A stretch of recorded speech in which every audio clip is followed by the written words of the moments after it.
Hello everybody for this new IWAS-IWC Seasonal Risk Forum. When we started the story of IWAS a long time ago, we were very European. Then, very quickly, many countries joined us to live this incredible adventure of the discovery, the understanding, and the treatment of risk pathology. Particularly, South American surgeons have got the game. And I have the pleasure today to chair a session with two of my former students who became friends, as all of you, and mostly became better than me now. And it's my pleasure to show you the level reached by the South American country now. So we start with Martin Caloya from Buenos Aires, and the title of the presentation is Arthroscopic Management of Dorsal Wrist Impingement, a Light in the Darkness. Thank you, Cristo, for the presentation. It's an honor for me to be part of this e-Congress. And thank you again for organizing this South American participation. And of course, I try to explain how, for me, the arthroscopy brings light in the darkness in this syndrome. And this is, I now have conflict of interest to disclose. First of all, when we investigate a radial side wrist pain, and perhaps for the youngest, it is very important to think about common pathologies, as you see in the table 2. But also remember this statement where Alan Apley instilled that the following principle of look, feel, and move to the British and American orthopedic surgeon is two disciplines that has provided invaluable for decades when you have to evaluate the wrist. Recently, thanks to the investigation of Professor Matulana and others, also for the IWAS, we know something more about the role of the dorsal wrist capsule, especially at the level of the radial carpal tunnel, as well also their innervation, mainly with the terminal branch of the interossal nerve, the pin. On the other hand, dorsal wrist syndrome was originally reported by Kirk Watson in the United States as a clinical disorder characterized by the focal pain at the dorsal part of the radial carpal tunnel. And there exists several theories about the causes of this syndrome, and only one author mentioned the presence as a redundant capsular tissue that produces impingement usually between the extensor carpi radialis and scaphoid, and proposed a technique that developed in a cadaver, not in a clinical patients.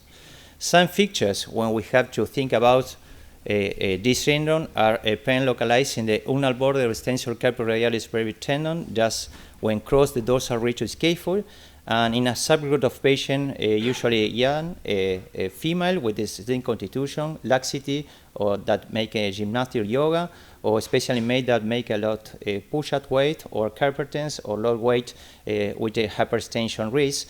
Usually the X-ray and the MRI negative, and you have to solicit the MRI to rule out another pathologies.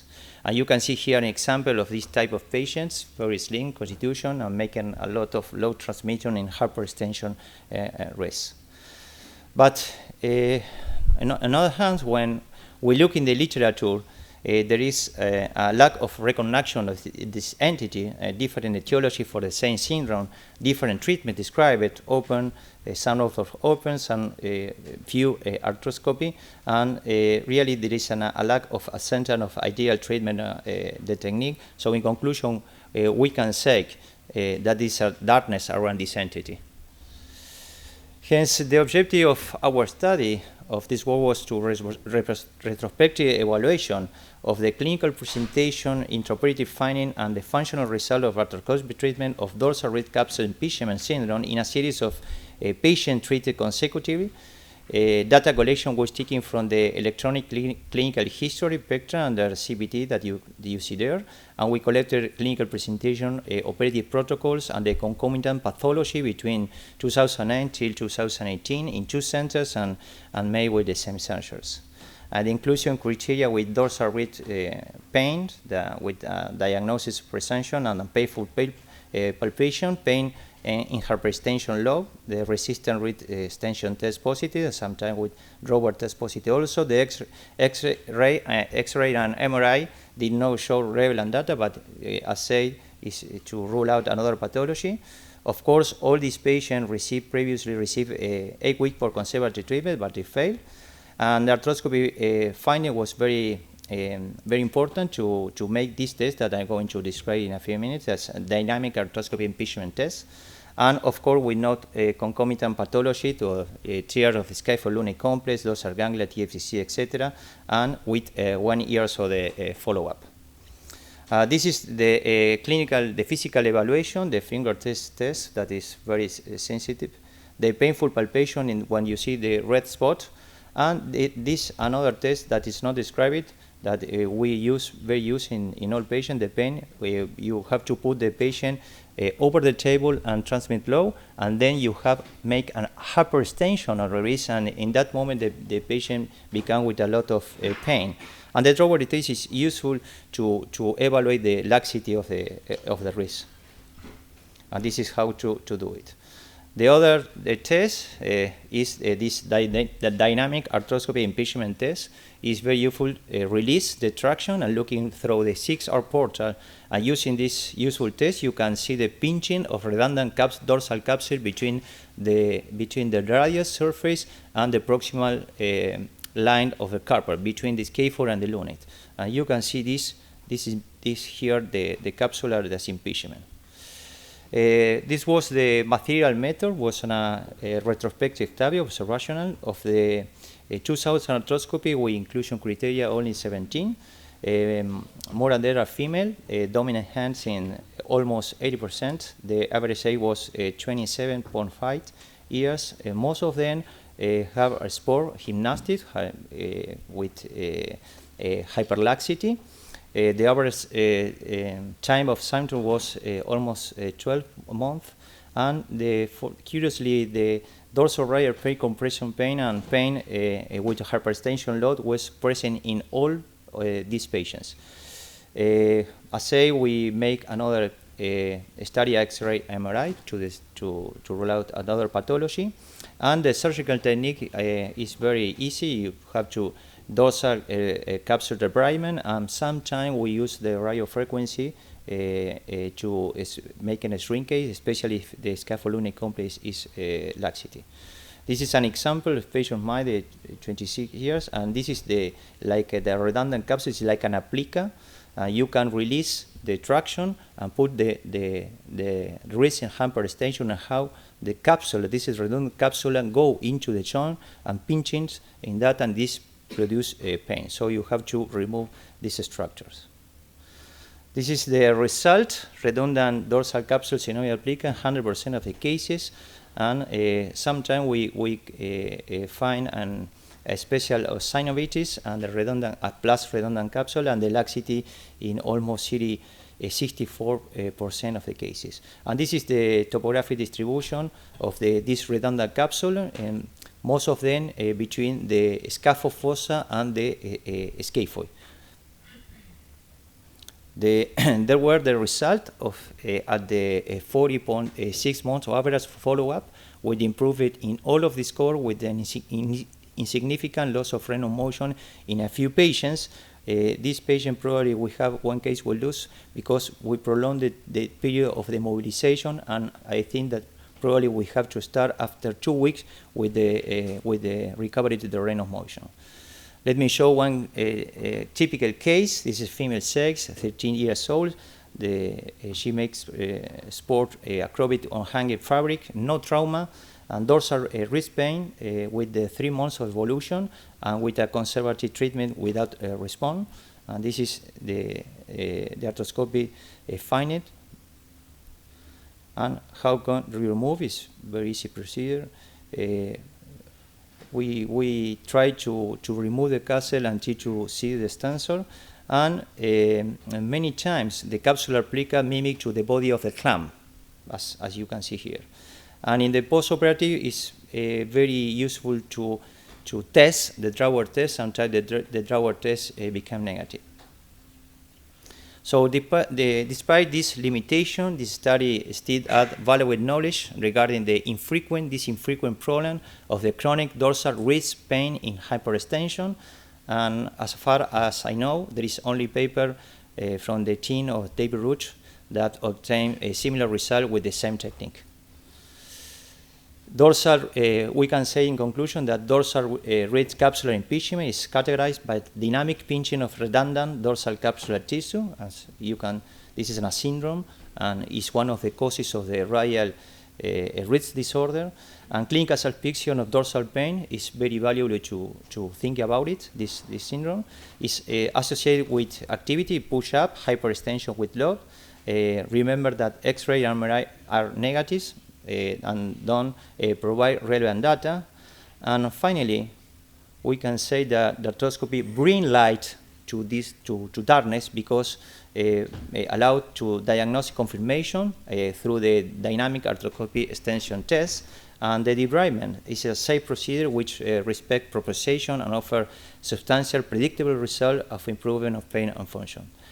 And for everybody, remember this is the forgetting curve. What is important this course? Because if you don't apply it before 6 days, 70% of the knowledge you lose. So it is very important when you come to this important course to apply all the knowledge that you learn here in the several days you have to finish the course. Thank you very much for kind attention.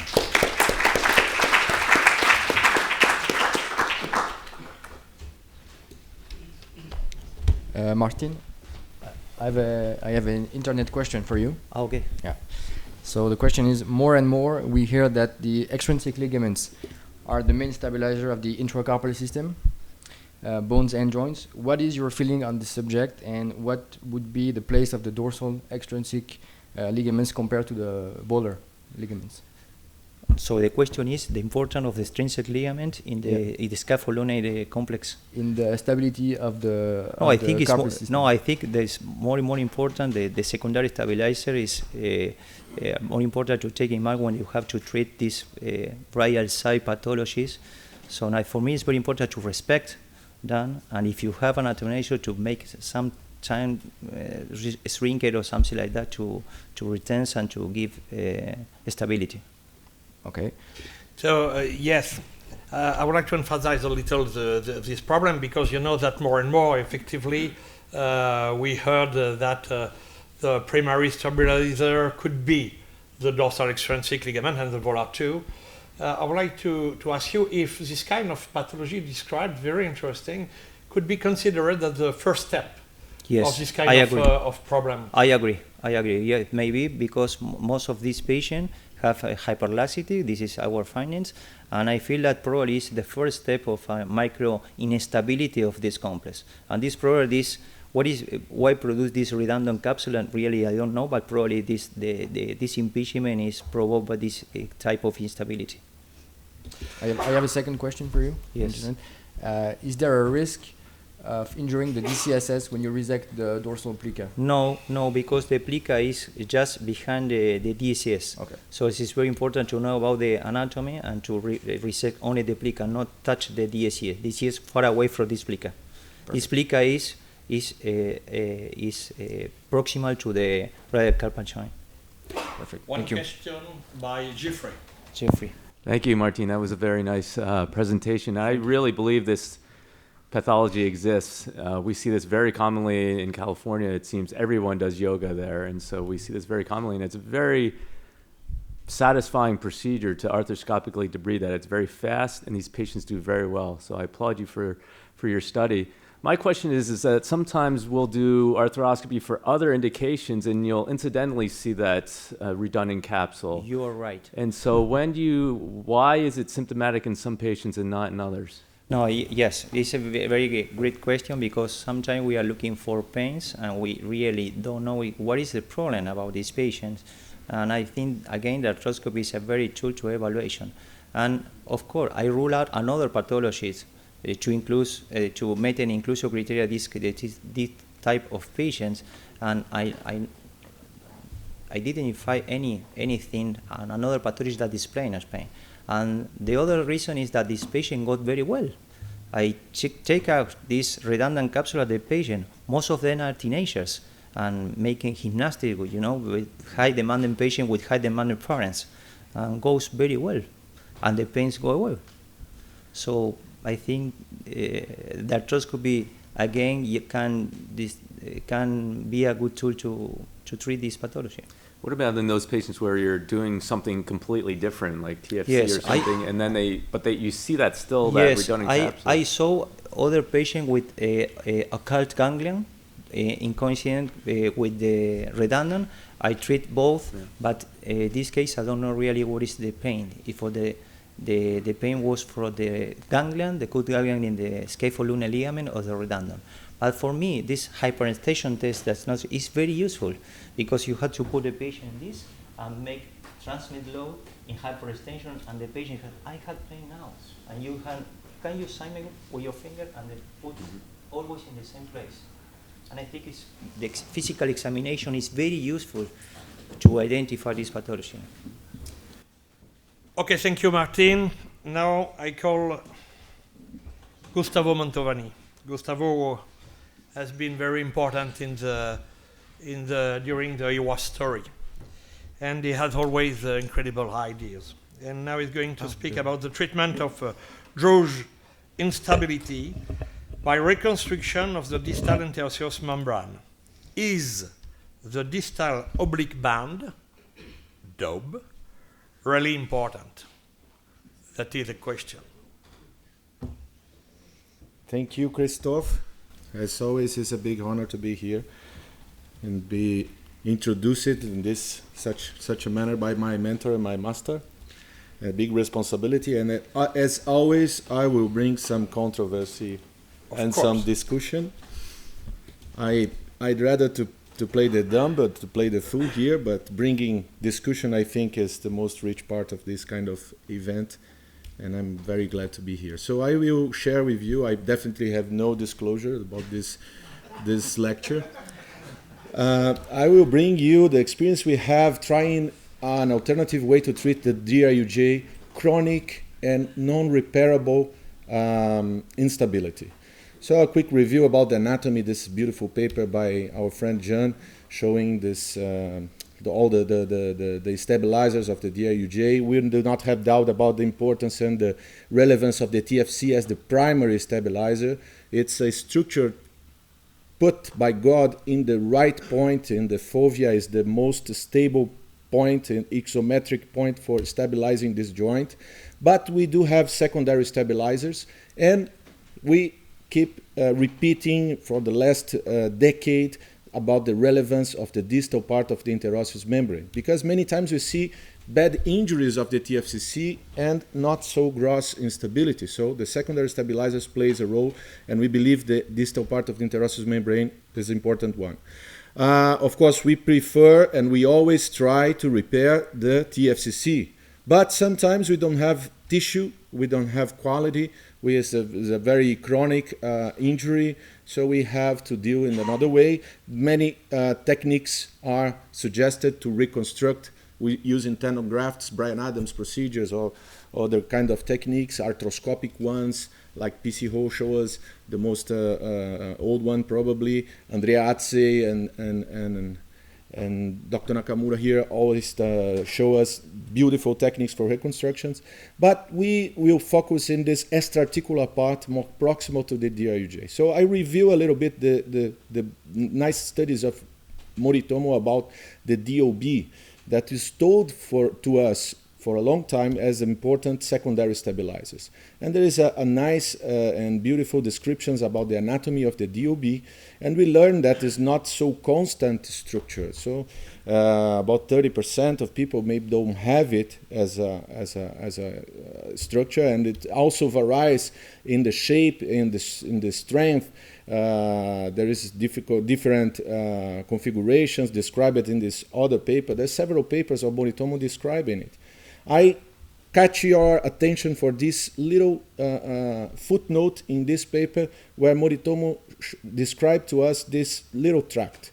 So this distal radioulnar tract in the arrow, this small black arrow is described and runs in the opposite direction of the DOB. you're going to be later why I'm catching the attention to this. It's in one of the papers of Moritomo. We never pay a lot of attention of this little structure. Well, revising the axis of rotation of the forearm, we see that the fovea is in the center of rotation. The TFC is attached in an isometric way, so it's very important attachment. And you see all other attachments of the interosseous membrane are connected to the axis of rotation, obviously, for giving the stability without compromising the rotation of the forearm. And in the other papers, Moritomo describes how the DOB influences in other techniques, like in the Salvecapangi or like in the distal radius fractures, how you can retention the DOB as an effect for gaining, again, the stability. And I called attention again for these two guys, where in the first time I saw the relevance of this distal part of the membrane. In this event in San Francisco, organized by Dr. David Nelson, I see the first time George Orbey made in a cadaver test in which he stripped out all the stabilizers, the primary stabilizer of the DRUG, and left only the distal part of the interosseous membrane. And then he cut from distal to proximal all the distal third of the interosseous membrane, and then he gained a gross stability. And that was for me a kind of proof that, okay, the DOB is an important stabilizer of the DRUJ. And I kept this in mind when we first designed this type of reconstruction. We decided for some cases where we cannot reconstruct the TFCC, why not try to reconstruct more proximally? So we designed this technique using the brachyradialis tendon, crossing in a tunnel in the distal radius, just proximal to the DRUJ, intending to reconstruct the distal portion of the interosseous membrane. We're not intend to reconstruct the DOB, but distal portion of the interosseous membrane. And for our surprise, we have a very nice, in cadaver tests, very nice stability. You can see in this video, even without the bone stock, all the bone part, the dorsal part of the sigmoid notch, even in this way, we perform the ballotment test and make all the pronosupination, and we still have a stability of the DRUJ only with this single strap of tendon in the middle of the joint, just proximal to the DRUJ. So we were very excited about these results, and we started to apply in our patients, mostly because in our centers not everyone has access to arthroscopy. So this was our first series. We published in a Brazilian Journal of Orthopedics, where we show good results, especially in longitudinal instability, chronic DRUJ cases.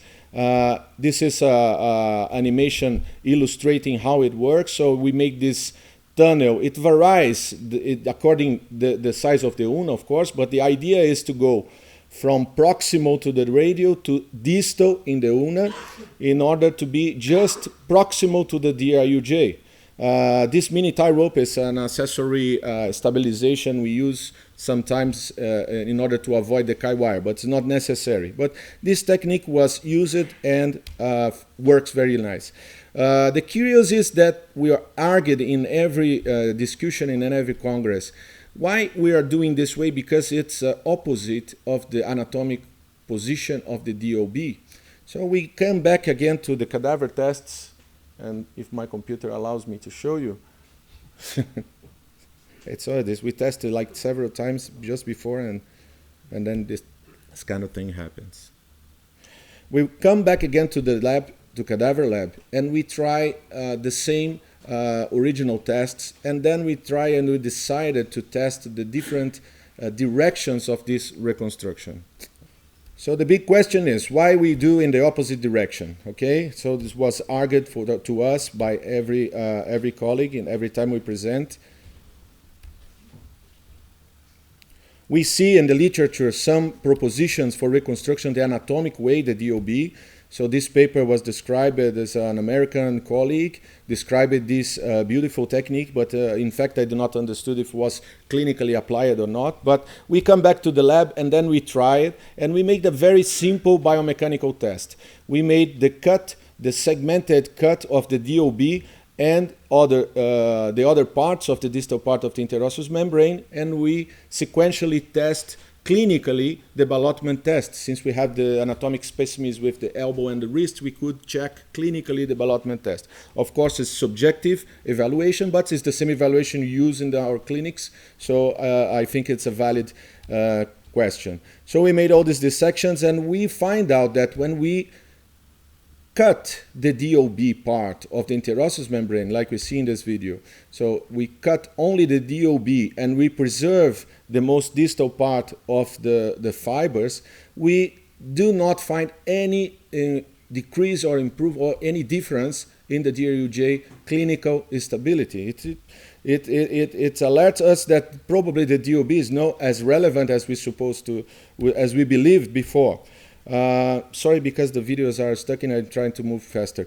Then we try another kind of test, more easy to understand. So we strip out every kind of stabilizers of this joint, and we just reconstruct the same part of the interosseous membrane in the different directions. So we made our proposition of reconstruction that runs in the opposite direction of the DOB and the anatomical position of the DOB. So our reconstruction on the left and the anatomical reconstruction of the DOB.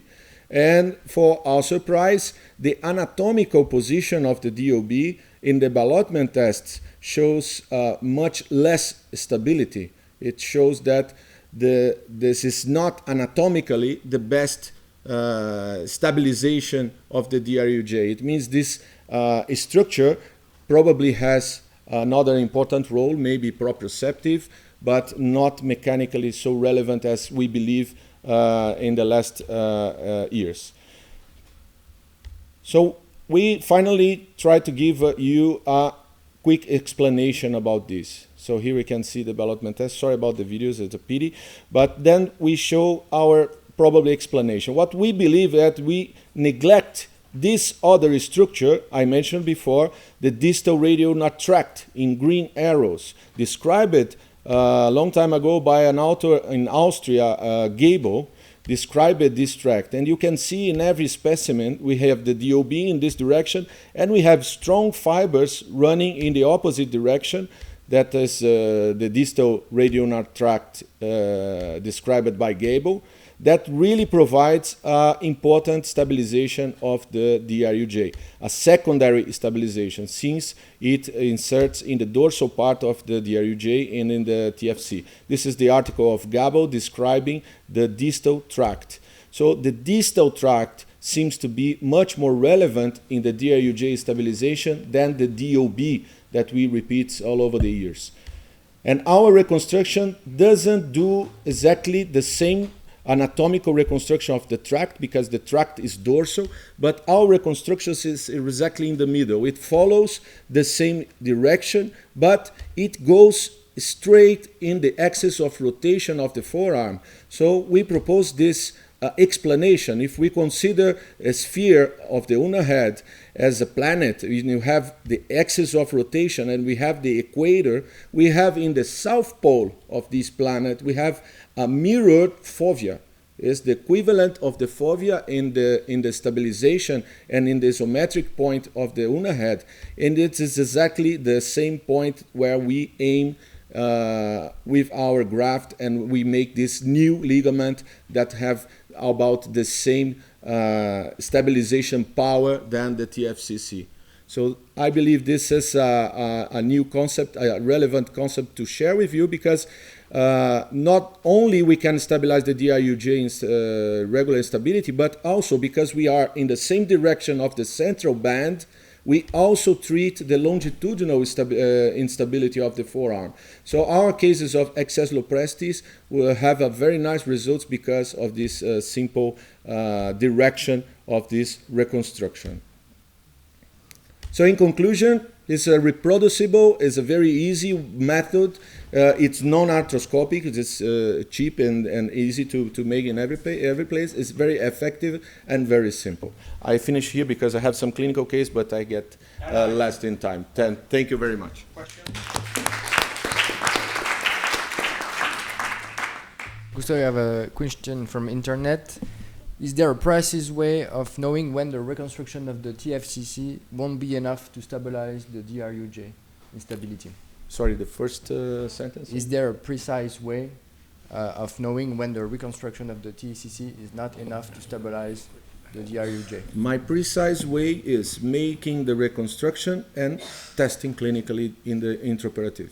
If you test and you don't feel comfortable with this, you may add another technique, and this is a good suggestion. But actually, we are moving to start with this reconstruction instead of the reconstruction of the TFCC. So we start the treatment trying to make the TFC reattachment. If we don't find a way to make the reattachment, instead of using graft and bone tunnels around the TFC, we prefer to make this more simple reconstruction for stability. I have a question. When I see your presentation, it seems that we can replace the TFCC reconstruction with the graft by this trick. What do you think about that? Yes, that's what we are proposing now. Instead of making a very fancy and beautiful but complex reconstruction of the TFCCs that take maybe 2 hours to make a full surgery, of course. And with this in half an hour we can do a much more easier reconstruction. Androchin, you have a question? No. Okay. Philippe Liverneau? The same question. Okay, very good. So, thank you very much. I think we receive another question from Martin. Martin, we're just going back a minute to you. We have a question from Sullivan Savaris. When there is an impingement and also a DCSS injury, do you repair the DCSS? Of course. Do you do a capsulodesis? Of course, because I agree with the Christoph say that probably is at a pre-stage of the scaphoid instability. So I resect the resection of the plica and dorsal Exactly. Exactly. Okay, thank you, Martin.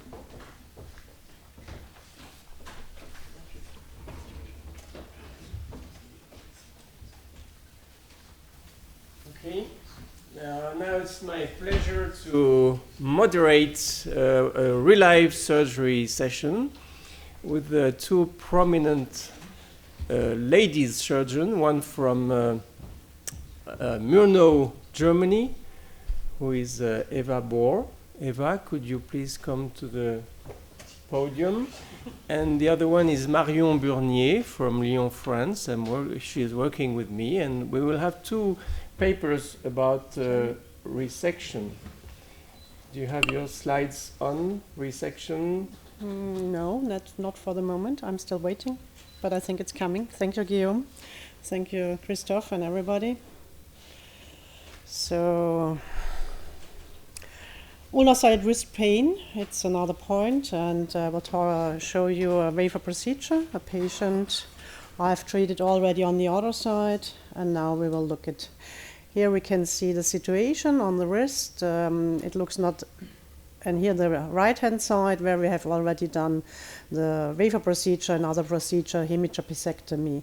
And here once again with a closed fist, and we see really the impingement or impaction between the lunate and the head of the ulna. The CT scan we have done because she has also an osteoarthritis of the DRUJ, and it was not that easy to figure out if it's more the DRUJ or more the lung ulna, what is the problem. But testing by small amounts of local anesthesia, the more problematic point is the lung ulna. So we go for an arthroscopy with a normal portal 3-4, and I use 6R as the second portal, and not that much the 4-5, only in special conditions. And we go with the needle in and take a knife. I take a 11 knife, not a 15 knife, but to be careful just to cut the skin. And here we are inside. I leave it in, take the knife. And then I go with a straight mosquito. I don't use the cork mosquito. It's a little bit different, like other colleagues are doing. I think all the instruments are straight, so it's more useful to have a straight mosquito. And then we can see directly on the ulnar, and there is a bare bone. Here are some pieces of the TFCC is mostly gone. And we have here the bare bone of the ulnar head. And we just check it. And then we go for synovectomy later on. And here we see on the opposite side the bare bone of the ulnar side of the lunate, and the cartilage is flapping down, and maybe probably another impingement at this area. You just clean it up a bit and do a styloidectomy to see it better, and then we will go afterwards with the burr. This is a switching stick. I like very much this instrument because it helps you to repair your portals and not to figure it out once again. And so just to look from the other side.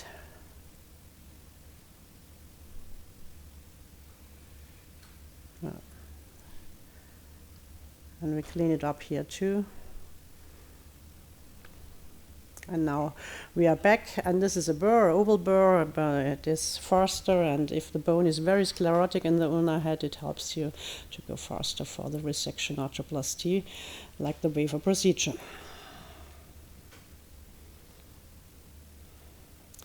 I go in dry arthroscopy and just clean it up to make not much heat and to take out the debris. And then it's very important to turn the wrist to make a pronosupination and to check, figure out if there are still some bony pieces sticking off, like here, and to resect really everything. Otherwise, you have a big hole in the center and the pain is still remaining.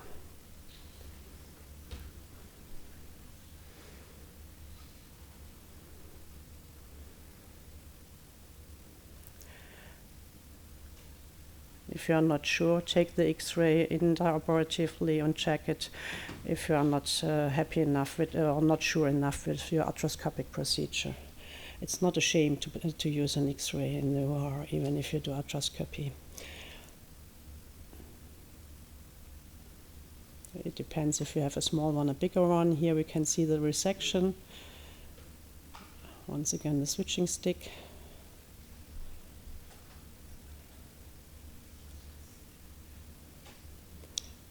And now we can, I've done nothing on the opposite side of the thing, just remove the cartilage, what was flapping down. And then we can see when we're turning around now that we have really removed everything. And here's the DRUJ, it's very close together. And we change once again back again to look in the DRUJ, and we can see it now.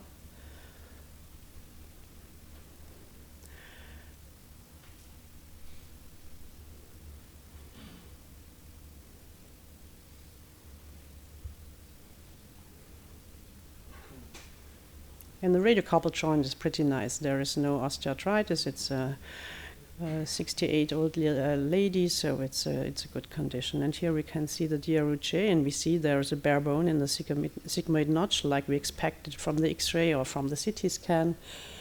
And anyway, I think it's the easier procedure for the moment, and if there is still some problems in the DRUJ, we need to proceed for another option for a resection or ulnar head replacement. So at the end, I put a drainage. We can do it, or we can leave it. It's just, and we can see in the X-ray the resection, and we see also the step off of the LT ligament. And this is documentation I use at the end to repair what happens in the joint. So it's very easy if you look some months later or some years afterwards. It's very helpful. It's better than a written text. Thank you so much. Thank you very much, Eva. It was just a great demonstration. What's the purpose of this little tube, the blue tube you have? Can you explain? It's to balancing the two valves. Because if you have only the water supply, then it's always slipping down. And I do the semi-wet arthroscopy, so it means I have always the air side open and just clean it with the water, and then the air is coming back through the second valve. And another question, when you have an impingement and you have a small hole into the TFCC, a small central hole, how do you manage to enlarge it? For me, the wafer procedure is not the most common procedure in ulnar impaction patients. So if I have never done underneath the TFCC. It's described from colleagues, but I have never done it. I make the hole bigger and then I go through from the central portion. But it's not that easy because the part which is close to you. So Yeah. how do you use electric? Yes, and I use a 6U portal also at this moment. Okay. And a question that we probably all have beside the internet is: do you consider the shape of the DRUJ in your decision making? Not that much the shape, but the height of the head and the amount I expect to resect. That means if the ulnar head is very small and I need to resect half of it, and especially in young people, I'm anxious about the development of the osteoarthritis of the DRUJ. It means more elder people and the height of the head. Okay. We have a question from the chat. Up to what difference in ulnar variants can you perform the wafer under arthroscopy? For me, it's only around about 2 millimeters. It depends a little bit from the whole size of the wrist. If it's a very big wrist, maybe 3 millimeters is also okay. But I don't go for a wafer for more than that. 2 millimeters. Yeah. No questions from the audience? Okay. We have a vote. Yes. Just We have a vote. please do ask the votes. I'm not aware of the vote. We have a vote for the panel. Who would do ulnar resection wafer procedure with ulnar variance at 4 millimeters, and who would do an ulnar osteotomy, a shortening osteotomy for a variance of 4 millimeters. So the vote one is the distal ulnar resection with arthroscopy, and the vote 2 is the ulnar osteotomy shortening with a plate fixation.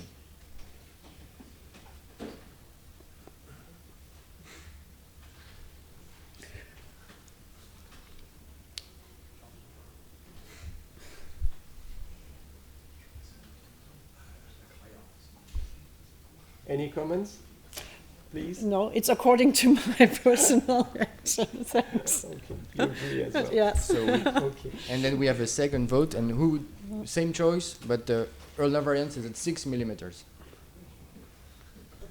So 1 for a wafer arthroscopic and 2 for a shortening osteotomy. Better question would be for 2 millimeters, probably. We can do for 2 millimeters. Wow.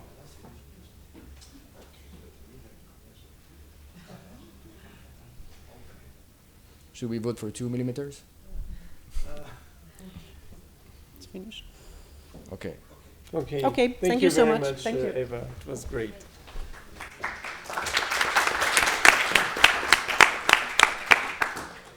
Now, please, Dr. Marion Burnier from Lyon, France, can you teach us about radial styloidectomy? Please. Yes.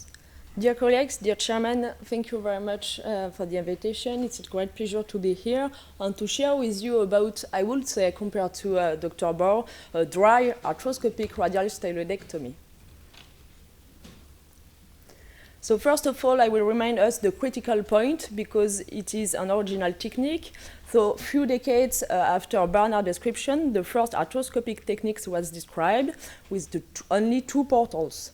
The main problem of this technique is the poor view of the dorsal rim because of the dorsal capsule which may hide the view. So the solution is to make a new portal, a volar radial portal, to have a better view of the dorsal side.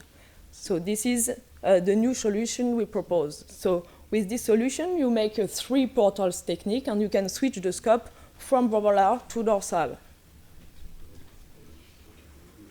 This technique, this portal is made beneath the FCR tendon between the median nerve and the radial pedicule and was described by Dr. Slutsky.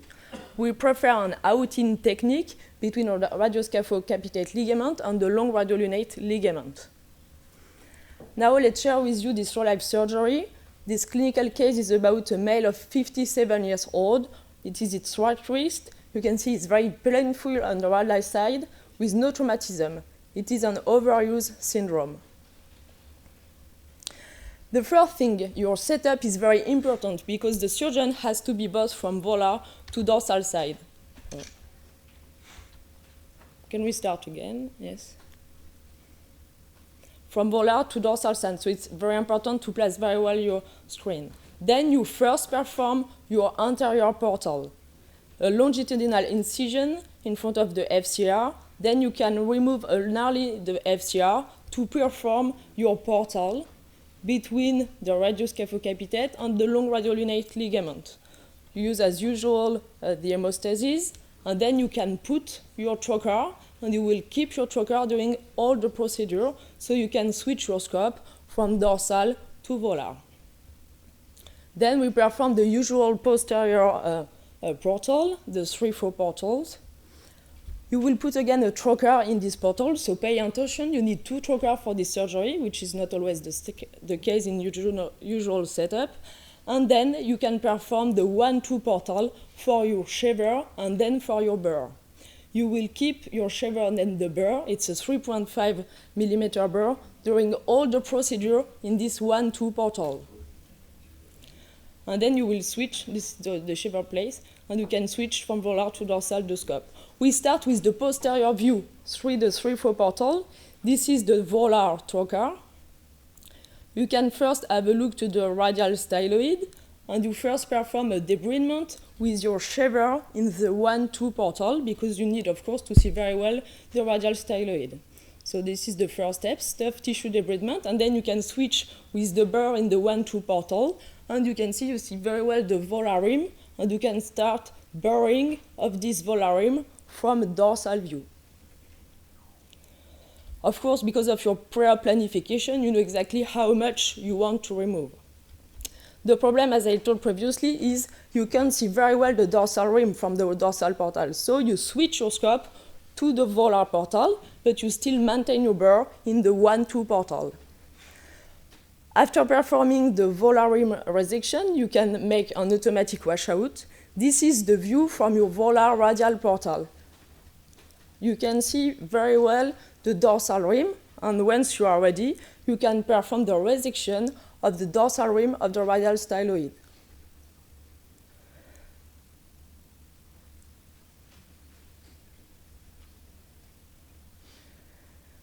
And at the end, you go again dorsally with your scope, and you see how much resection you have done. You can see here you need to make another automatic washout to remove all the debris. And if needed, especially at the beginning, it can be interesting to make this fluoroscopic perioperative view. And this is the final follow-up. Thank you. And do you have any questions? Of course, we have questions. Of course, we have. I have a little bias with this presentation, as you saw. But the question many probably have is the indication. What clinically makes you choose or advise a radial styloidectomy? So, as we said yesterday in the basic course, I think there is different case. You can make a palliative or a curative radial styloidectomy, and but the main clinical point is the trigger zone. Of course, it's the pain in radial deviation and extension. And yes, sometimes we perform isolated radial styloidectomy, both for palliative or curative procedure. For example, the curative, it was in this case, the typical cases are the overuse syndrome, and sometimes this procedure can be combined to a cancellous bone graft, as taught by Dr. P.C. Ho, or with an APSI. And to place this in true life, who is the ideal candidate for a an isolated radial styloidectomy when you already have a snack wrist? Okay, I will say the patient with, we didn't repeat, I have to say, but I will answer the patient with, who has still mobilities and who's painful on his typically radial deviation and extension, and who doesn't want maybe to have a long immobilization, who doesn't want a big procedure like proximal rhocapectomy or partial arthrodesis. Okay. No time? A busy patient? Yes, kind of busy patient. Okay. Any questions? Marion, yes, we have a question from the chat. Do you think that the volar approach is mandatory, or is triangulation could be enough sometimes? In our hands, we believe, yes, we feel better, we feel we can see better really this dorsal rim, and which can be the pitfalls of this kind of procedure, because if you don't remove enough the dorsal rim, we believe it is important to make this volar radial portal. Maybe the only difficult thing is because you are kind of afraid of the radial pedicle and the median nerve, but according to the technique, if you follow the different steps, as we did yesterday with the students, you can make it very safely. Okay, thank you. Yes, and you can also say that the pathology is dorsal. When there is an impingement, it's dorsal. So because the pathology is dorsal, you don't want to be obscured by synovitis. You don't have three hands, so it makes it more simple, more academic, and actually easier. So. Yes. Philippe has a question. Why don't you use an inside-out technique to perform the volar approach? Mm-hmm.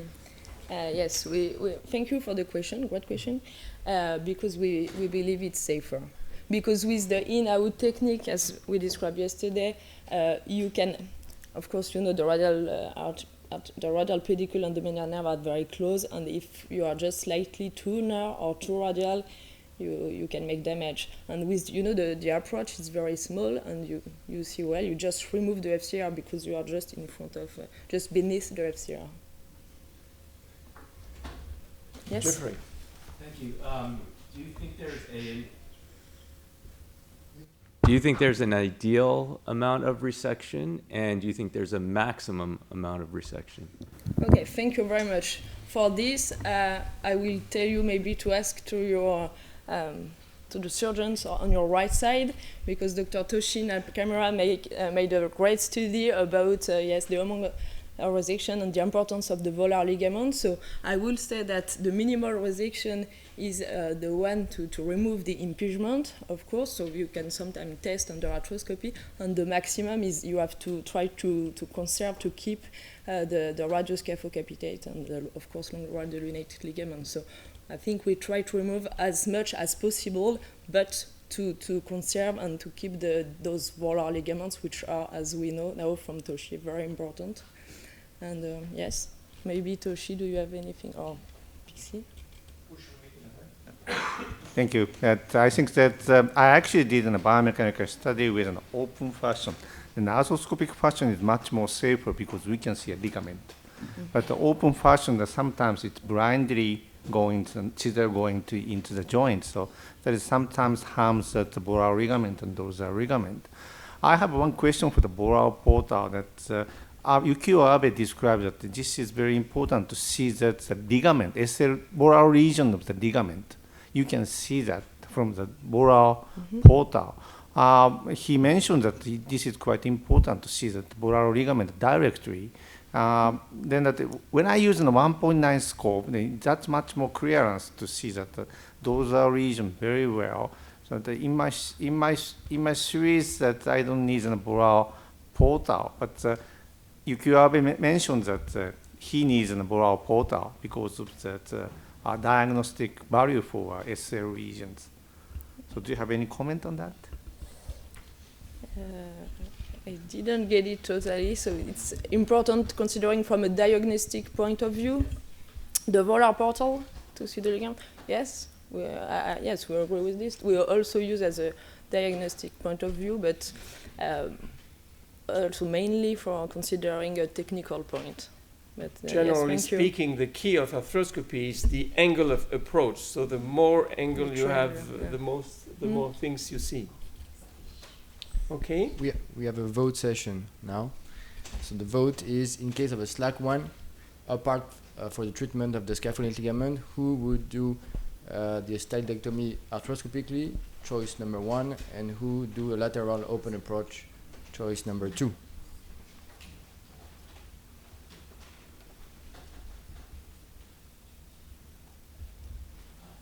You convinced us. Yeah, sure. Any other one? No. Okay, thank Thank you. you. Thank you very much. Now we have the clinical case session.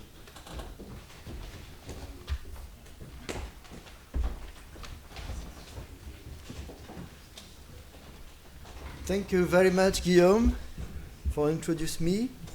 So we have now our last session of this IW Congress, and we'll have some clinical cases coming from some people of the faculty.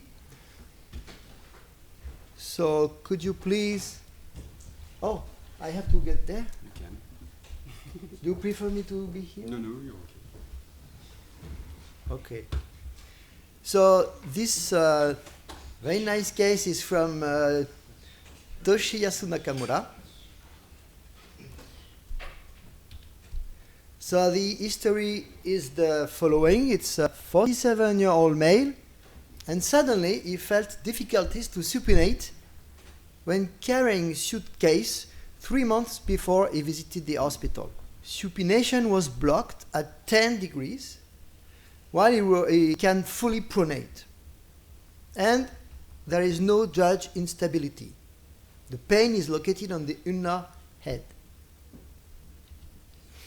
So on physical examination, you can see, you can believe that there is a pain on the ulnar head while supinating. Quick dash is at 32. This is the imaging.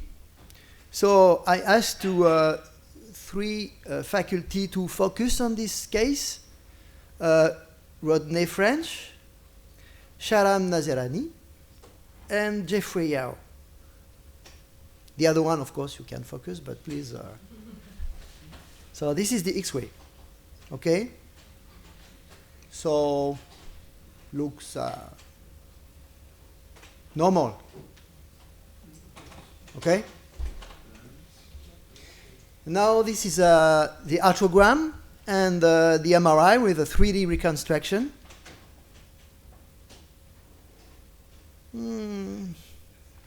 Maybe.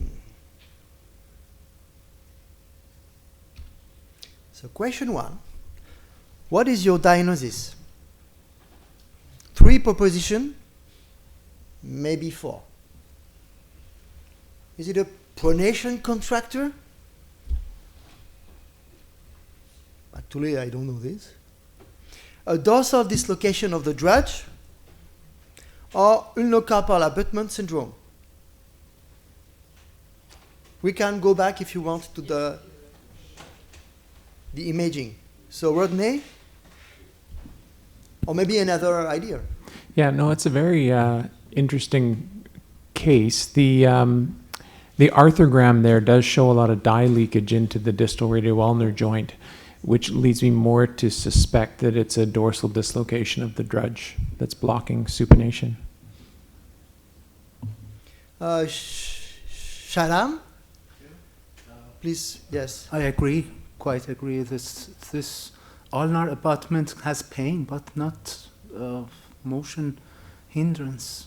I go with the dorsal drudge dislocation. Yes, but if we don't have a lateral view here. Yeah, but exists but no looks like the. Oh, Toshi, no, you don't have to say anything, please. If you look correctly to the joint, on the extreme left and the extreme right, doesn't look like there is a dislocation. Jeffrey? I agree. I think this is obviously a challenging situation. Oh, sorry. It is. The MRI does show signal in the peripheral TFC area. There's obviously dye leakage into the DRJ from the radiocarpal joint. The sagittal view on the CT scan does show a little subluxation of the distal ulna. So I would suggest, I would consider that as being the diagnosis. One thing that you could do is a diagnostic lidocaine injection into the joint. And that often will help relieve some of the pain and see if they can help reduce the joint and restore rotation. So, actually, it's a really nice case. what if it should be a judge locking? So if it is a judge locking, what does it mean? What do you do in this situation? Not you. Only Rodney, Shahram, and Jeffrey. Maybe see the MRI again. Yeah, the disc of TFCC is normal. It's actually I think is the contrast medium has turned around the fovea down, not through a hole in the TFCC. I don't know. Yes, but anyway, you can have the real diagnosis with this imaging. So you have to ask a question now because you are not sure about your diagnosis. That's normal. It's very difficult. So, but the patient is really, really stuck in the 10-degree supination. So what kind of surgical treatment do you propose? Yes, Shahram? There are two joints for doing a pronation and supination. I would suggest probably an elbow investigation. Okay, I can tell you that on the elbow is strictly normal. X-rays, MRI, CT scan, bone scan, everything is normal on the elbow. So, as I said earlier, before I went to surgical management, I would attempt an intra-articular lidocaine injection to see if that improved the patient's pain and/or we're able to, under live fluoroscopy, rotate the wrist. It improved a little bit the pain, but not the motion. I think you're going to be heading to a scope fairly quickly. Okay. But I think you have to speak to the patient too, to propose to them that it is an unusual situation and that you may not know till you're in there. I wouldn't be surprised if you find that TFCC has partially dislocated into the drudge and blocking it. And you're going to have to reduce that. So this is the solution here. We are in the joint now. And I guess that Toshi is doing here is trying to remove this piece of ligament, this tier of ligament which is stuck inside the drudge. Look, can you feel that he is just trying to, oh yeah, almost done. Oh, I feel better now. Can you see now? Yes, the ligament is now almost in the joint.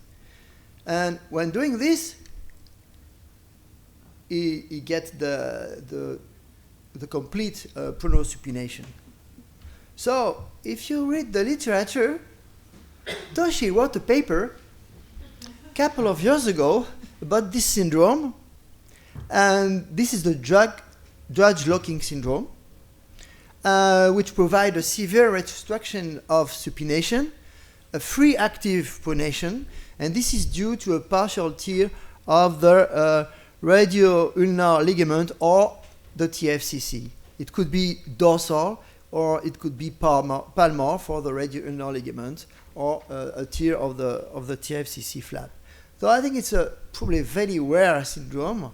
I never coped that one, but this is a fantastic, really very good clinical case. Thank you very much, Toshi. You want to add some comment? Yeah, thank you very much. I'm going to firstly try to reduce that. Well, my first case that I actually don't know how that causes a blockage of the ligament. And I actually, at that moment, I couldn't do a DLJ scope. Then I did a radial carpal scope. Then that I forced to spinate. Then that suddenly, then after that, I actually rescope it. And there is a dorsal version of the triangle fiber cartilage. Then that the next case is I try to do a DLJ scope to find that the radial ligament was torn. That was partially introduced in the palmar side of the DLJ. That was blockage of the spination. So this is very good view for DLJ. scoping. When you scoped the radiocarpal joint, did you see much? Could you see a divot in the TFCC, or did it look Sometimes normal? I saw a primary deviated triangle parabol cartilage, and also that arthrogram did show some overlapping. You could see that image on that arthrogram. You can see some overlapping with the triangle parabol cartilage shadow with an IRCAD. And also you can see a horizontal type slit inside the triangle parabol cartilage. That is a good sign for locking. Marion, you wanted to ask a question or give a comment? Yes, please, Toshi. One question.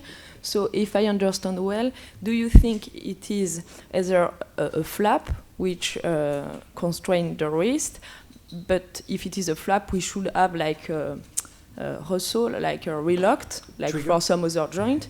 And the second question, it couldn't be like, if it's blocked in a supination, it couldn't be a lesion of the TFCC, maybe the palmar side of the TFCC, which has healed in not in a non-anatomical position with some retraction, which is responsible of the lack of mobility? I think that the palmar part or those are part of the radial ligament can be a cause of this kind of situation. Then that those are ligament involvement is much more restriction of the spination, and that the patient can spinate in 45 degrees. That is a bit, always that the palmar part was torn, and that the spination was restricted in the neutral. Then that in that the dorsal part. But I only have one case of the triangle parabol cartilage flap inside introducing the polar part. That can also prohibit some spination. Christophe, you wanted to ask a question? Or Yes, it is a comment? question to Toshi. I don't know if you remembered a few years ago when we were to Taiwan for the course, we organized a special live surgery session during the lunch, and I had a case like that. It was a Chinese doctor, and I have found a slip of TFCC, and I have to cut it. Yeah. And do you do that? I remember. Yeah. That is Mick?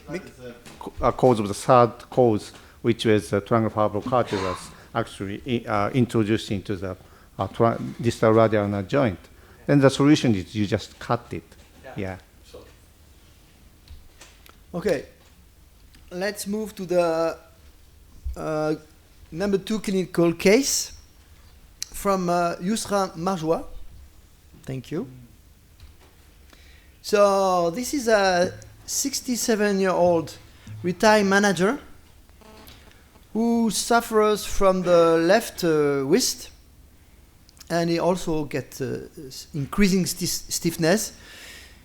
He doesn't remember any injury, and he was evaluated a couple of years ago, and the surgeon proposed a wrist fusion, but the patient did not accept, and now he suffers again more and more stiffness, and he's also suffering at night and at rest.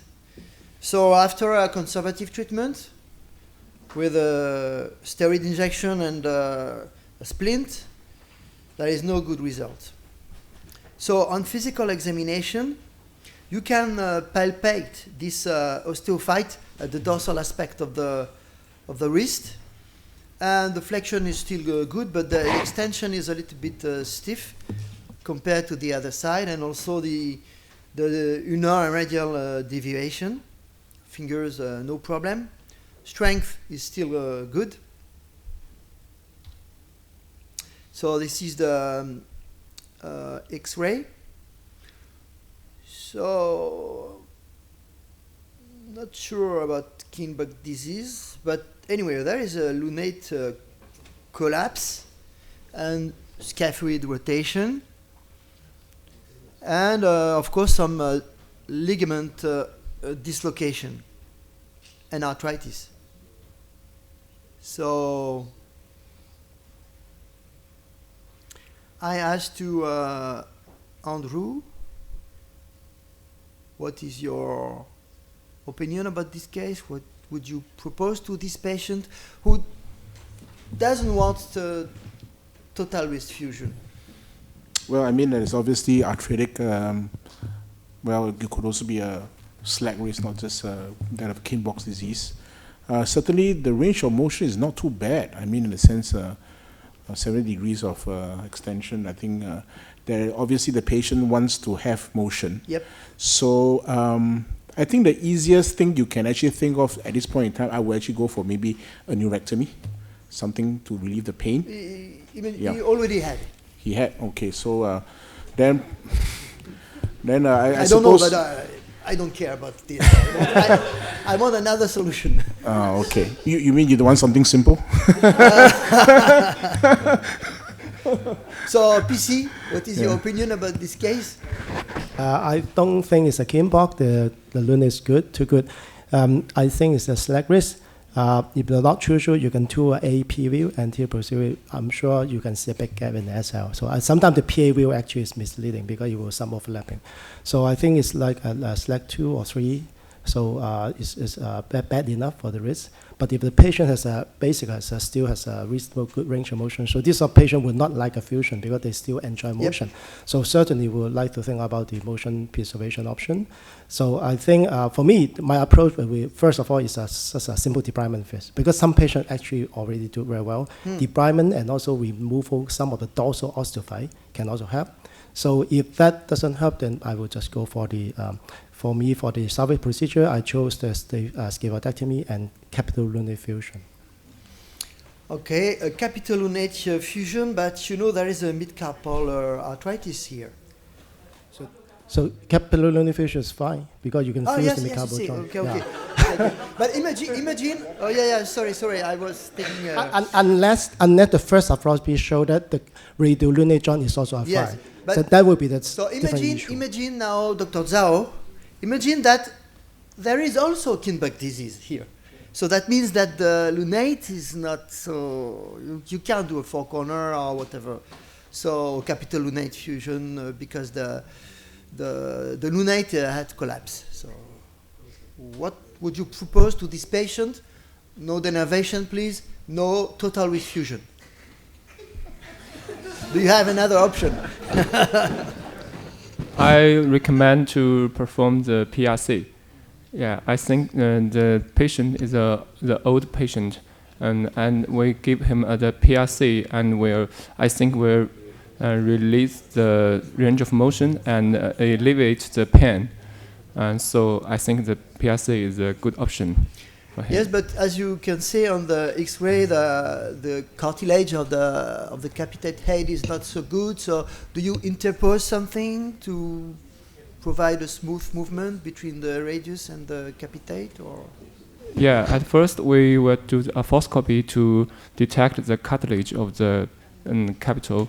If it is possible, I will do the PRC. Otherwise, if not, I will do the middle carpal fusion. Yeah. Okay, so now this was the decision of Yusra. So she did because I guess the cartilage of the mid-carpal joint was destroyed, and also the lunate was not in a good shape, and the patient wanted movement. So I guess she did this. I would say I would do this for you because the patient wants movement, and also of course the patient should be aware that this solution will not last during 20 years. So this is a waiting solution. You want to add some other comments? Because after 8 months, the result looks very good. So did discuss an AI-NPI neurectomy with him, and I usually do an ultrasound-guided Marcaine injection beforehand to see how patients respond. He didn't respond well to it, and he didn't want to take the chance of doing it without having any result. Definitely didn't want a wrist fusion, and I typically also cast for a period of time before making any decision for a wrist fusion. He was casted for 2 weeks, came back and said no. And so this was with the understanding that should this go on to become something that becomes painful down the line or starts to collapse or limits him in a way that he's not happy with, we could go on to a wrist fusion. I think what's helpful about this is that you could basically remove the component and then still perform a wrist fusion without taking away that option down the line. So it sort of still leaves that option available while preserving it. The other thing I discussed with him is potentially an interposition arthroplasty as opposed to this. And he and I kind of went back and forth as to what would be best, and I decided this could be an option for him, and he was more interested in this just because it's a more, I would say, predictable solution, potentially, because with the interposition arthroplasty, in the few that I have done, it's always been a bit of a, do you have enough there? Is it secure enough? And I've seen some cases where you can actually end up having volar subluxation of the carpus if you end up sort of tightening things too much. So at a few months out, or at 8 months out, he was much happier. He's pain-free. His motion is more limited than it was before, but he's 60-something years old and goes to the gym every day and is very happy being able to go back to the gym and lifting in a limited manner, but still lifting. Christophe, for this particular case, would you prefer to use an interposition or? Yes, of course, because the problem of this kind, no, I understand perfectly the choice and the quality of result is there, but in my practice is a long-term result, of course, of this kind of procedure. And unfortunately, I have been disappointed with the use of this kind of prosthesis with a long-term follow-up. It means for more than 2 or 3 years. And fortunately, I have not so bad result with the interposition. The problem here you see, there is a mid-carpal arthritis. So if you want to perform a technique, is a little more complicated in my hand because I do a mid-carpal fusion, capital lunate fusion arthroscopically, styloidectomy, and tendon interposition. And I have some patients like that with not so bad result, and with a long follow-up, the result lasts until now. So why not sandwich interpositions? Means interposition in the mid-carpal. Yes, and but the radiocarpal? it's really complicated for 2 things. Technically, it's difficult, and secondly, you need 2 tendons, and it's very difficult to find one sometimes. And can I add something? Of course. We could consider also the pyrocarbon implant. Yep. The pyrocarbon head. Yep. Yeah. Not available in the States. Yes, Marion, last question. It's not a question, just if if we can go back to the result of the clinical outcomes, which looks to be interesting because when what we learn about total wrist arthroplasty is considering the range of motion, you can keep the same, but you modify a little bit. And if you look at to the pre and post-operative range of motion in this patient, it's exactly the same, but it's better because you have now more extension. So.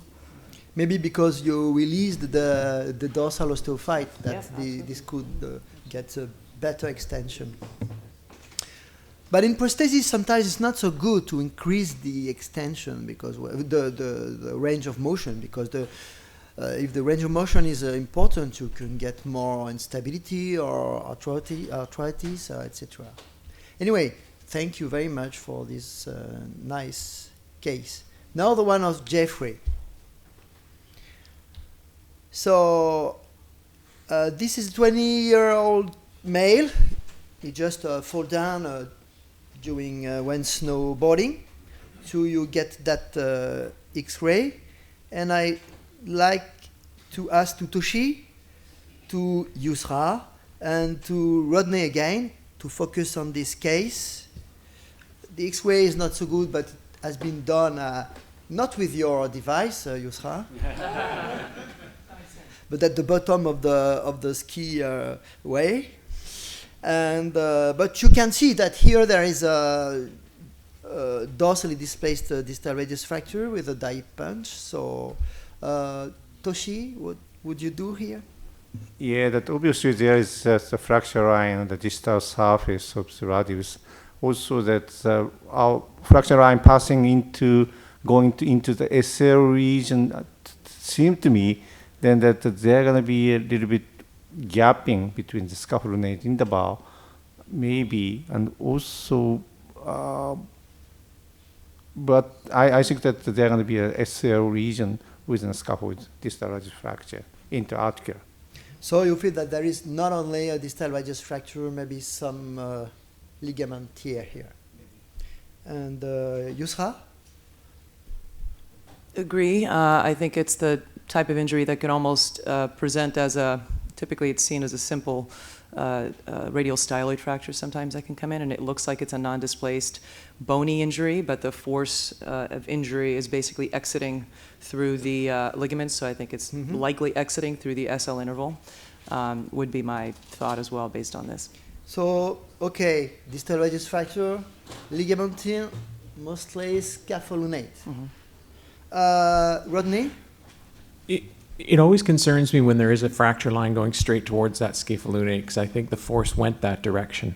The lateral view concerns me one little bit, though, in that what goes against a scapholunate is the scapholunate angle. There's almost the lunate looks collinear with the capitate, but it's still tilted volarly. That could be partly from the distal radius, but it's very flexed on the distal radius surface. So I start thinking there is a dorsal displacement, and that makes like a dorsal radial carpal measurement of scapholunate, the DZ, very difficult to interpret. Well, like a dorsal radial carpal ligament tear. Let me help you a little bit. So of course everybody will put a plate, okay?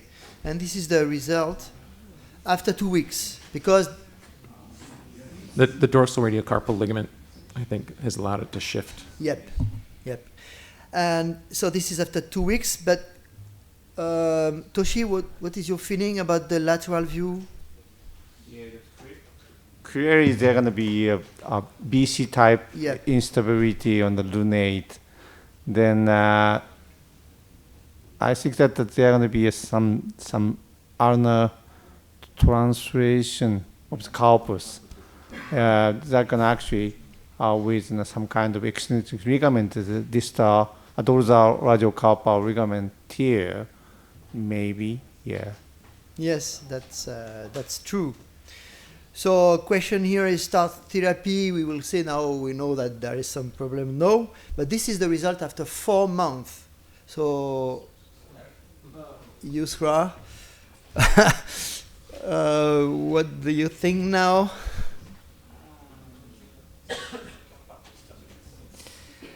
So now, can we go back to the x-ray? I guess I'm looking at it there.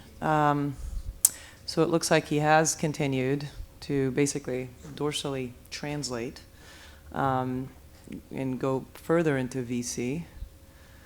And can you go to the most recent x-ray, please?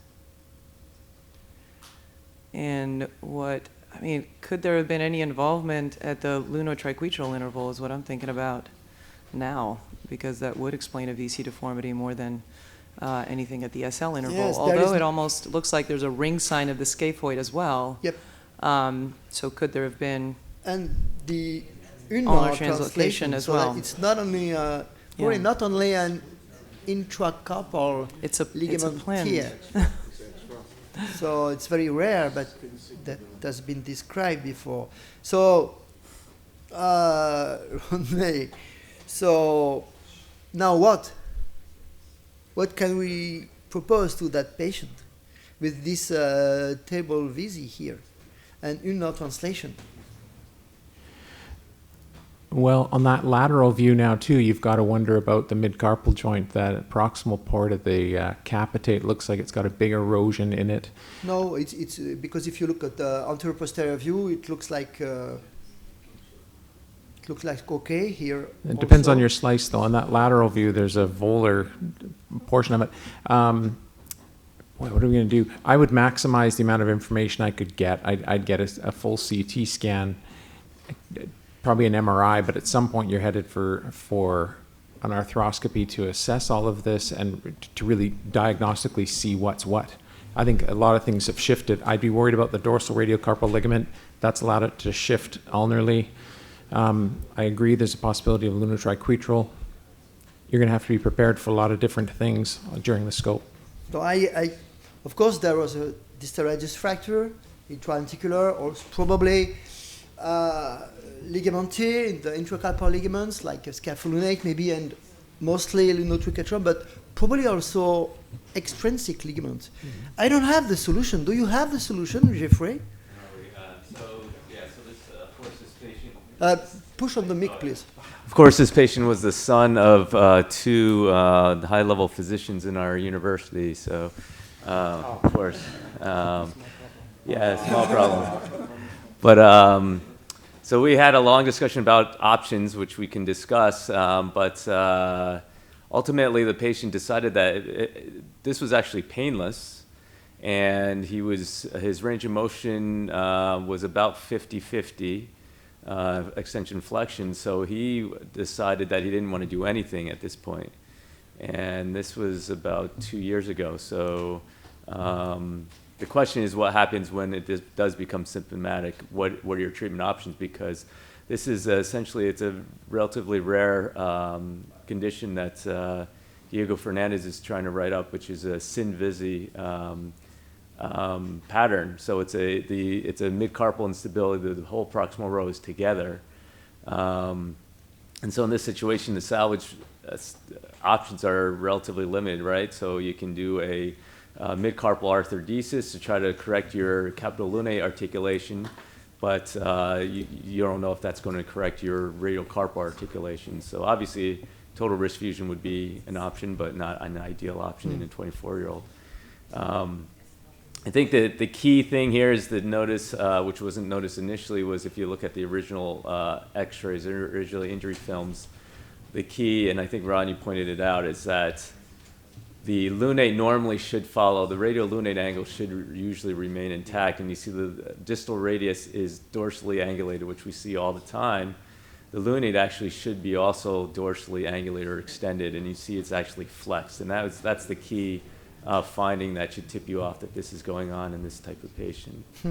Guillaume, you wanted to add a comment? Yes, it's very interesting. We discussed this very extensively with Scott Wolf from the Hospital for Physical Surgery in New York, and the fact that there is an early ulnar translation of the carpus means that two ligaments must be torn, which is the long radiolunate ligament and the short radiolunate ligament.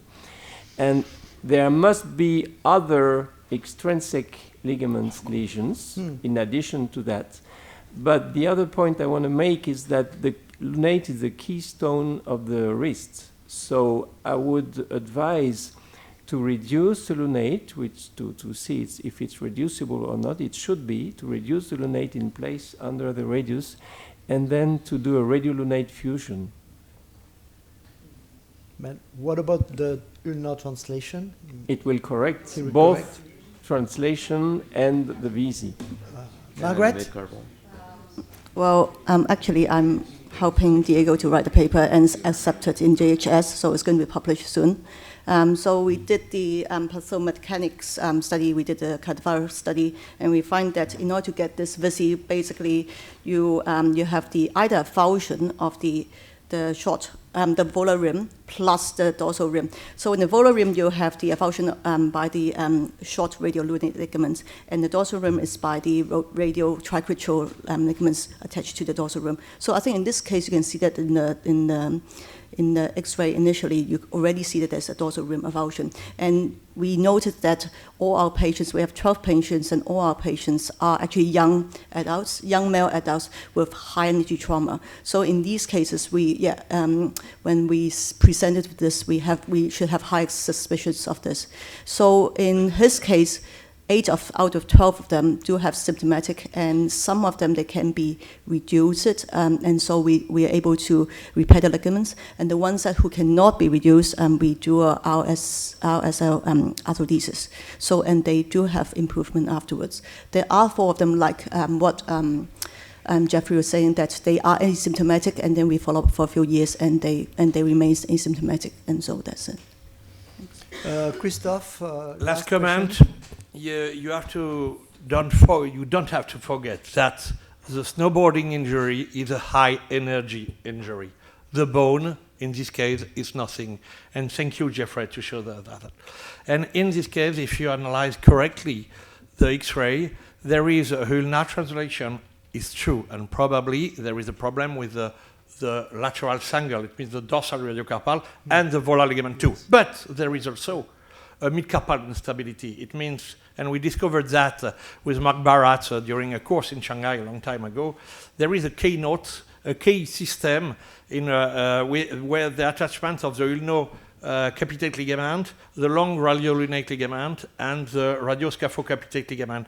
And when there is a destroying of this knot, there is this aspect of the volar dislocation, mid-carpal instability. So I think in this case, if ever the cartilage is not so destroyed, I don't know, maybe you can reconstruct it, because we are just 4 months ago. He's a young man. You reduce it by arthroscopically position intraction, and you see if you can do the suture of different ligaments, helping by car wires for a while. But it could be a possibility. He's a young man. Okay. But it's interesting because you have to think that the bone is almost nothing.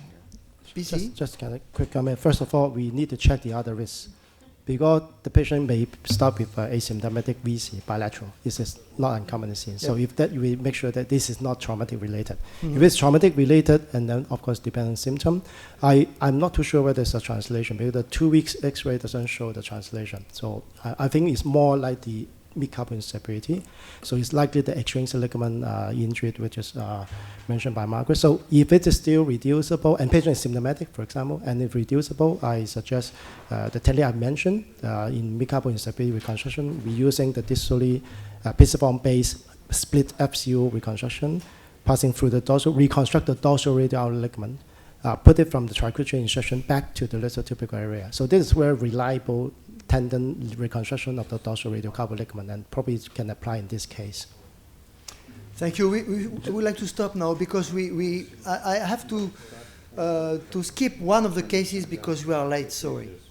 So last case from PC Hall. This is a 34 housewife patient. She's right-handed, and she got central dorsal left wrist pain during 6 months, and sometimes she just awake because of the pain. We couldn't find any trauma history and no other joint involvement. And on physical examination, there is slight and diffuse swelling and tenderness at the radiocarpal and ulnocarpal joint, and grinding tests are positive. The drug is stable. This is the wrist scores with a high level of pain, and these are the X-rays and the blood tests, which are almost normal at the bottom. X-rays on September 2013, and then 2 years later. And I would like to ask to Andrew, to Dr. Zhe Zhao, and also to Yusra, to give their opinion. First of all, diagnosis, if possible. Well, this is quite a, I think there are multiple joint involvements, not just the radiocarpal, but as well as the DRUJ. It's obviously incongruency in terms of the joint surface. I think there's an element of arthritis. I also see a lot of punch-out kind of lesions, so I'm not too sure whether there could be some evidence of inflammatory arthritis, although the marker seems to be normal at this point in time. But that doesn't mean that the patient may not have an inflammatory cause for this condition. So that has to be ranked also as well quite highly for my differential. In terms of managing, of course, the pain management is something important, but I think we need to clinch the diagnosis. So I think this radiological kind of assessment may not be good enough. I may probably need to take something for biopsy if I do want to exclude the inflammatory cause. In terms of cultures, it could be an infective cause as well, which is why I think you did a TB culture. Yes, this patient got an MRI. The MRI showed that there is a synovitis in the both joints, and she got 2 arthroscopies in different hospitals, and tuberculosis was culture was negative. They only found inflammatory reactions, synovitis, but no infection that they could find. They could objective any finding like. So it's a synovitis without diagnosis right now. So do you have any, of course, salvage options because the joints has been destroyed? Diagnosis, actually, we don't know exactly nowadays. You agree, MPC? But here it's a technical questions. What do you propose as a surgical option to improve the symptoms of this patient? So, Yusra? So I think determining whether the pain is coming strictly from the radiocarpal joint or also from the DRUJ is important. How can you make the difference between both? I think it's going to be injections. And so Yep. if one can actually do a diagnostic injection, and I would do it of the DRUJ alone first and determine if that addresses most of the pain, because if that's the issue, then I think you'd have to think about addressing the DRUJ at the same time. So imagine that she got pain on both joints. Then I think it appears that the radioscaphoid facet seems to be preserved. It's mostly the radiolunate. So a radiolunate fusion would be an option. She does not seem to be ulnar positive and seems to be ulnar neutral. And so considering a radiolunate fusion, or I can let Dr. Ho just tell us what he did. So potentially considering, so as I said, so if the radiocarpal issue is the main issue, or she has pain both at the DRUJ and the radiolunate, I mean, doing both if it's DRUJ arthritis and SK could be an option. If it's DRUJ... What level do you osteotomize? perform the osteotomy? Distal to where I expect the distal oblique ligament, although now I know that it's not just that ligament that's important, but distal to the interosseous membrane such that I'm not causing instability. Yes, as distal as possible. As distal as possible, yeah. So considering a suave equipange for DRUJ arthritis, considering, I mean, there would have to be a limited fusion at the radiolunate interval, is what I would be thinking about. Okay, so radiolunate fusion and a Kaplan-G sauvé solution. So I don't remember who asked Dr. Zhao.